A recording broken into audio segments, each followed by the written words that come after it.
Bienvenido a un nuevo podcast resumen de Profetas y Reyes.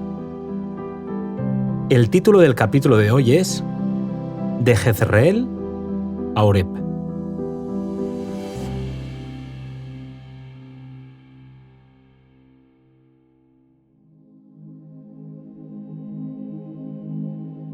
Una vez muertos los profetas de Baal, quedaba preparado el camino para realizar una poderosa reforma espiritual en Israel.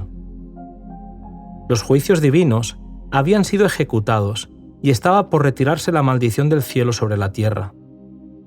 Sin evidencia alguna de lluvia, Elías mandó al rey a su casa, mientras que él se fue a la cumbre del monte a orar.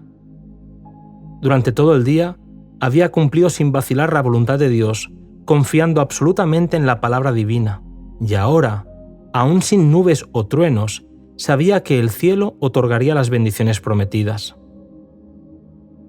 Desde su posición, el profeta envió a su siervo a un lugar que dominaba el Mediterráneo, para saber si había alguna señal visible de que Dios había oído su oración. En 6 ocasiones el siervo volvió para decir: «No hay nada». Sin desanimarse, Elías lo envió nuevamente, y esta vez el siervo regresó con la noticia: «Yo veo una pequeña nube como la palma de la mano de un hombre, que sube del mar». Esto fue suficiente. Elías no esperó que los cielos se ennegreciesen. En aquella pequeña nube vio por fe una lluvia abundante y mandó al rey que se apresurase para que la lluvia no lo pillase por el camino. Elías fue un hombre de mucha fe. Esa fe es la que se necesita en el mundo hoy. Una fe que se aferre a las promesas de la palabra de Dios y se niegue a renunciar a ellas antes que el cielo oiga. Necesitamos una fe que nos relacione estrechamente con el cielo y nos imparta fuerza para luchar contra el enemigo. Esta fe es un elemento esencial de la oración que prevalece. Las sombras de la noche se estaban asentando en derredor del monte Carmelo cuando Acab se preparó para el descenso. Mientras viajaba hacia la ciudad, los cielos se oscurecieron y comenzó a llover con fuerza, a tal punto que Acab no podía ver el camino que tenía por delante. Fue Elías el que, reconociéndolo como rey de Israel, se puso delante del carro real para guiarlo hasta la ciudad. Elías dio ejemplo para todos aquellos que aseguran ser siervos de Dios. Hay quienes se consideran demasiado importantes como para ejecutar deberes que consideran sin importancia. Por la palabra de Elías, había dejado de llover durante 3 años. En respuesta a su oración, el fuego había consumido el sacrificio. Su mano había ejecutado a los falsos profetas y, sin embargo, después de los maravillosos triunfos con los que Dios lo había honrado públicamente, estuvo dispuesto a cumplir el servicio de un criado. Al llegar a la ciudad, Elías y Acab se separaron. Uno quedó fuera de la muralla y el otro se dirigió a su palacio, donde contó a Jezabel las maravillas que había presenciado en aquel día. Cuando la reina escuchó el relato de Acab, se enfureció. Se negó a reconocer en los acontecimientos del Carmelo la predominante providencia de Dios y, empeñada en su desafío, declaró audazmente que Elías debía morir. Prometió que al día siguiente, a esa misma hora, habría acabado con el profeta. Cuando informaron a Elías de la resolución de la reina, su fe tambaleó.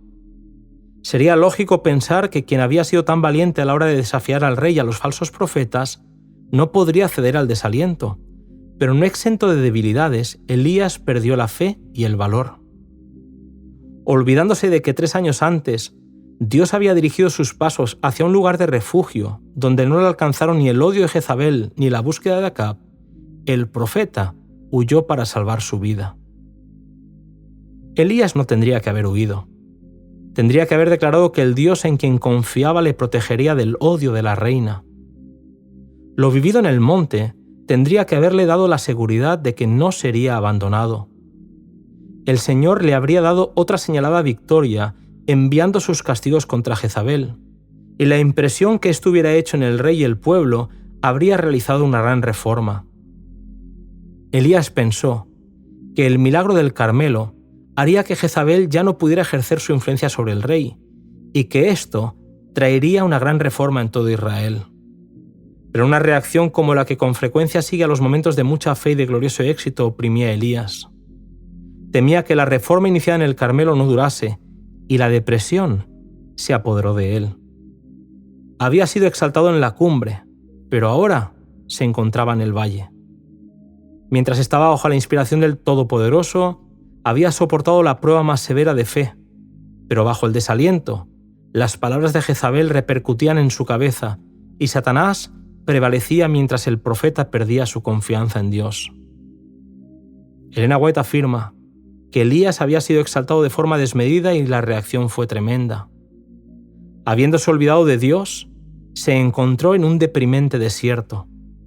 Allí, agotado, le rogó a Dios que le dejase morir. Solo y abrumado por una amarga desilusión, se quedó dormido. A todos nos tocan a veces momentos de intensa desilusión y profundo desaliento.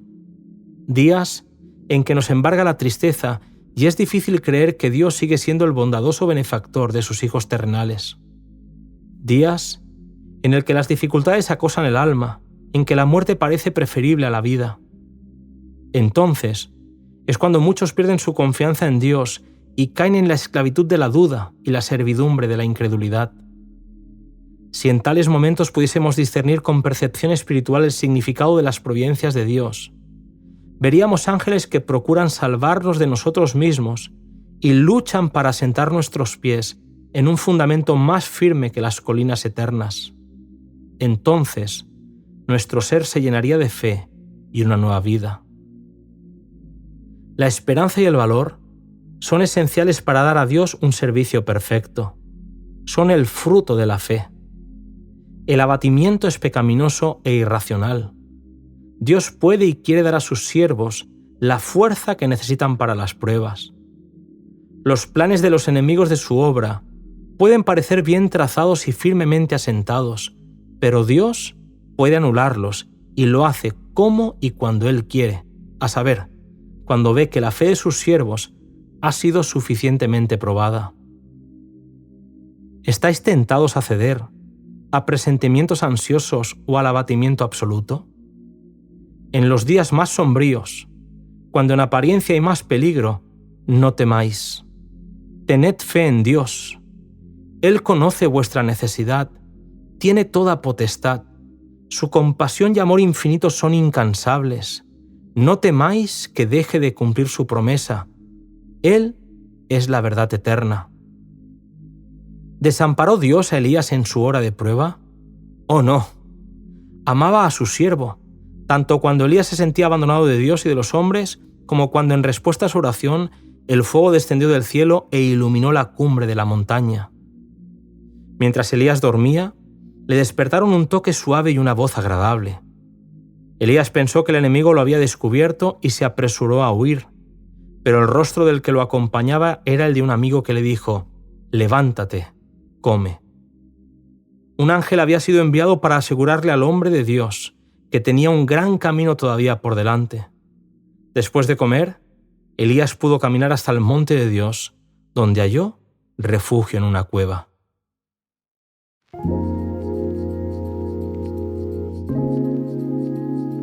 Hasta aquí el precioso capítulo 12. Te espero en el siguiente audio que lleva como título ¿Qué haces aquí?